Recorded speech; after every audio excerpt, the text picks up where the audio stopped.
Hi, I'm Joe. Welcome back. This is the Ultimate Love Letter. Thank you for joining the conversation. Imagination. We need to get back to a place where we lived in our imagination. Do you remember when we were children? How, whether we were playing with Barbie dolls, baby dolls, G.I. Joe dolls, Hot Wheels, whatever it was that set the scene of playtime, how we just seem to transport our imagination into those dolls, into those action figures, how we became those moments in action, how we became either the soldier on the field of the scene that we set, or we became the Barbie that was walking through her dream house. We became one in that moment. How did we lose that imagination? The reason we knew organically to use our imagination during childhood is because society, our parents, our caretakers, the imprinting was not yet placed on us heavy enough. I'm sure it began around that time, but it was not placed on us. We had come into the world knowing that our imagination creates everything. But as we go through life, as we grew, as we got older, we lost perhaps that knowing, that truth, that imagination creates everything. So it's all about getting back to that childlike space, getting back to that imagination, because anything we hold as a vision in our mind, in our imagination, has nothing but unlimited power to create in our life. Anything that we hold in our mind consistently every single day it is law, must be created in our reality. It will reflect what we hold in our mind will begin to reflect outwardly. It's never the other way around. I know we think that we can be thinking in our minds things that we don't want, whether it's we're afraid that we're going to grow old by ourselves. We're afraid we're not going to have enough. We're afraid we're not going to finish school. We're afraid we're never going to become parents. We're afraid our children are never going to achieve success. We're afraid that we're not going to achieve success. If we're holding those visions in our imagination and they are consistent, and usually fear and worry is consistent, that's just, again, imprinting, that's society, then it must manifest in our outward world. But if we can switch to exactly what we want to see in our outwardly situation and hold fast to that the same way we did in childhood when we set the scene at playtime, then that too must be created. Our imagination is our gift. God says that we were created like Him, which makes us gods. When God is living within us, then we have that power to be able to decide every single day what it is we want to create in the future. But it's going to take going with the imagination every single day. It's going to take removing your focus on what is seen and living in the imagination of what is not. And this is what I've been doing consistently. And when I look around in my life, I see that the very things that I held in my imagination that I just loved on, that I envisioned for myself, how they were created in my life. I know I've spoke about this before, but there's a book by Rhonda Byrne and it's called The Magic. And it's all about journaling gratitude every day. It's 30 days of saturating yourself in gratitude. And every single day you wake up and there's 2 or 3 pages of what she's prompting you to give gratitude for that day, whether it's the money that you've have received throughout your lifetime, whether it's the good health that you're enjoying, whether it's a relationship that's been broken and we need to release it, we need to give it love and give it space and give it healing. And she sets a day where you just give gratitude for that person. But every single day it opened up with a new prompt to thank you, thank you, thank you, give gratitude to God. But what I found that I love so much in every day was the illustration. Like, she had beautiful pictures, just one picture that opened every day that just seemed to jump off of the pages at me. Like, I loved every single one of the beautiful sketches that opened every day. It got to the point where I couldn't wait to just open the book to see what was the picture of the day. And as I loved on that image, as I envisioned myself enjoying living in the image, there came a day where I realized my home became several, and I mean like possibly a dozen of those pictures. The home that I'm recording this conversation from. When I opened up to, for instance, there was a kitchen where the beautiful dishes were on display. They weren't hidden behind a cabinet, but they were on display and they seemed to be shimmering in the sunlight. And I just loved the image. And I used to think like, oh my God, I could just see myself selecting a dish off of that shelf. I could just see myself having a morning cup of coffee in that kitchen. Oh my goodness. God is my witness. That kitchen that I just loved on in that book is my kitchen today. My dishes are on display. I love waking up in the morning and having my cup of coffee in the kitchen. Like, everything that I loved on that I didn't realize I was creating. All I simply was doing was using my imagination to transport myself into that moment. And I just loved on it. And I became it. I embodied it. And now it created itself effortlessly. And I don't even remember when it created itself, but it became my life. Another image is the beautiful bathroom. I remember, it was the most dreamy bathroom at the time in one of the chapters. And it was a beautiful tub with shelving underneath the tub and a beautiful sunlit window that was right over the tub and beautiful crystal bottles that just surrounded the bathroom.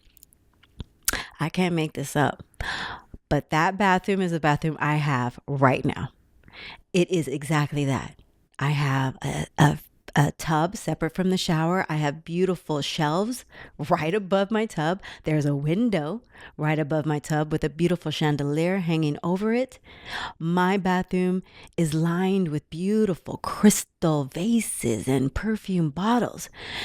Again, all I needed to do was imagine myself in that bathroom. Imagine that I was soaking in the bubble bath. Imagining what it felt like to live in this home. And then it became my reality. Again, only because of our imagination. So how can we remove our focus on what is seen right now? And if we don't care for what we're seeing, or if we want to see something different, then we're going to have to actually do the work to withdraw from what is seen and go within into our imagination on what do we want to see.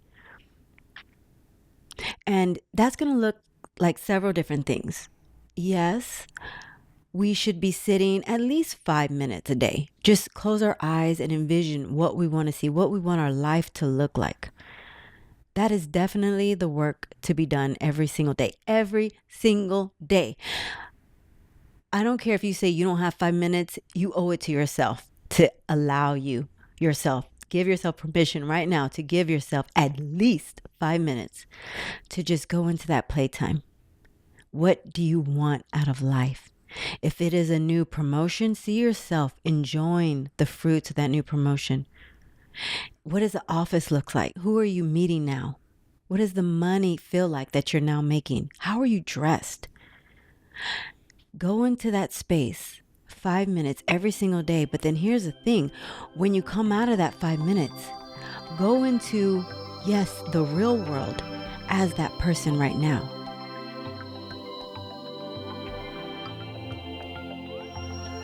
And that means, like, how does that person dress? Literally.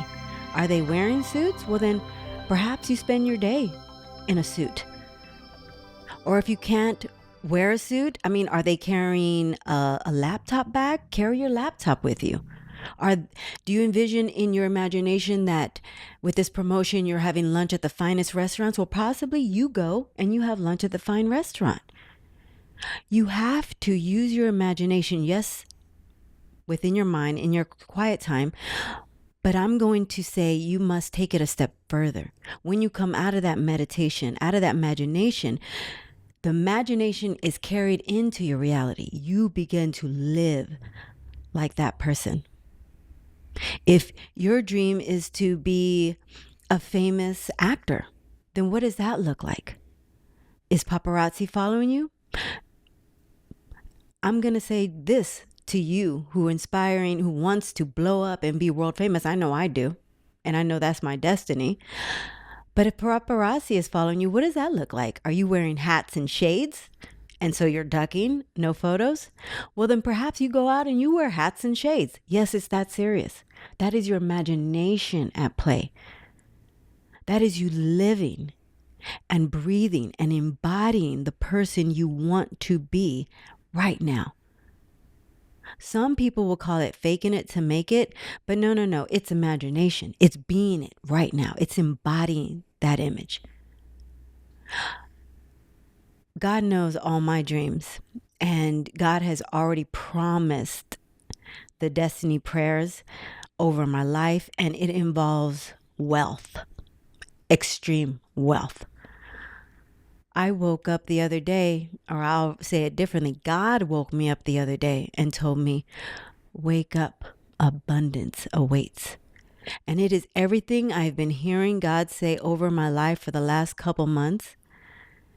And when we hear God speak, it's usually He's telling you things that are set to come, that are coming for you, that are already here, and you're about to step over that threshold.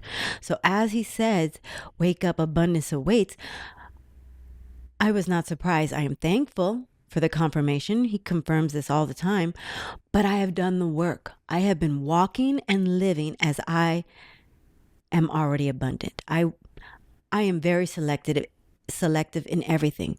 I never get up and just throw on rags. I get up and I strategically plan out what I'm going to wear for the day. I know that I'm rich, I'm wealthy, so then I need to be dressing the part.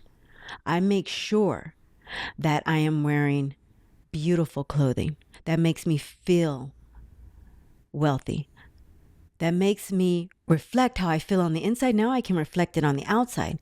That's what I mean when I say go within in meditation for 5 minutes and envision your life, and then you wake up and you just be that. In my mind, I see myself rich, wealthy, in the home of my dreams, yachting the Amalfi.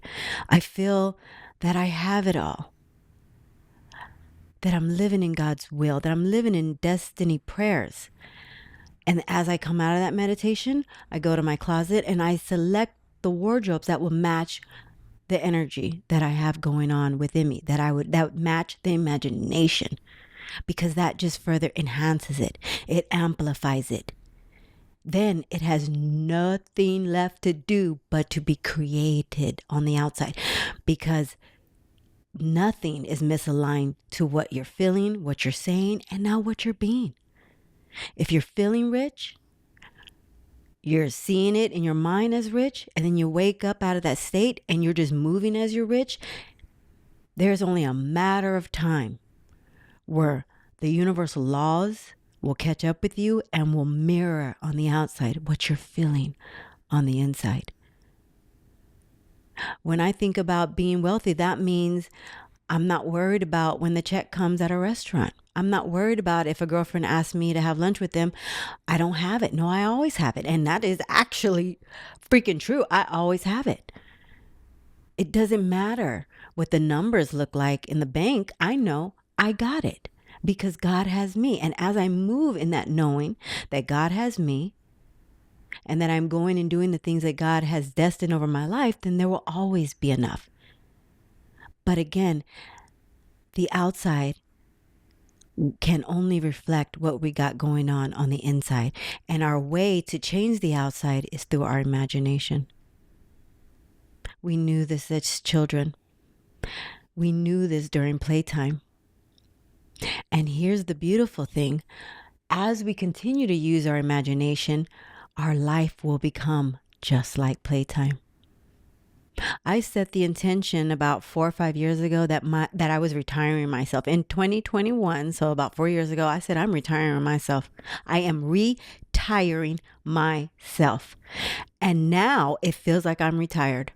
It feels like I don't work. Life feels like a vacation. My life has become vacation. In fact, I loathe the word vacation. You know, I travel often and people always say, oh, where are you going on vacation now? And I'm like, vacation? No, if I'm at home, I'm vacationing. When I'm traveling, I'm in super work mode. I'm connecting with the culture. I'm preaching the gospel. I mean, I'm preaching the gospel everywhere, but I am working when I am traveling. When I'm home, yeah, I can relax and now I'm vacationing. But your life will begin to look like a vacation, will begin to mirror that of playtime when we use our gifts, which is our imagination. We knew it. We knew it in childhood, and it's about reverting back to that childlike state. Don't sleep on your imagination.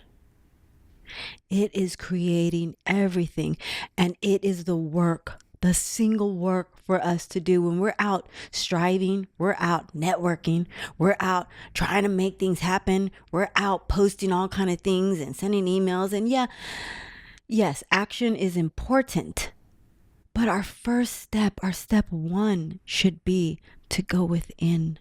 We got to get the inside right. If we even think we have a prayer to change the outside, only hold those things in our imagination that we want to see in our life. When the bills come, don't ponder the worst outcome. Don't think in your mind, in your imagination, that you're not going to have enough. Instead, see the bills as paid effortlessly. That's your work. That's the magic. That's how powerful you are. And the bills, I promise you, if you hold that space in your imagination as bills paid, thank you, bills are paid, it will be your reality. That's law. That's God promises. That is how powerful you are. I want to thank you for joining this convo. I also wanted to give a quick update. Toll merch. We have it live and we added new things to our Toll shop. You can check it out. We're linked here in our show notes. It is worldtreasure.shop, and you can take a look at all our beautiful official Toll merch. Also, there are beautiful gifts that I have selected for my travels around the world. Thank you so much for sharing and for your 5-star reviews. If you haven't done so yet, please consider reviewing. And if you have something on your heart that you feel like you would love for us to discuss, a topic that you feel needs to be addressed, please send me information, send me a comment, let me know, because I would be happy to get into it here. Until next time, love yourself and love others. We'll chat again soon. Bye for now.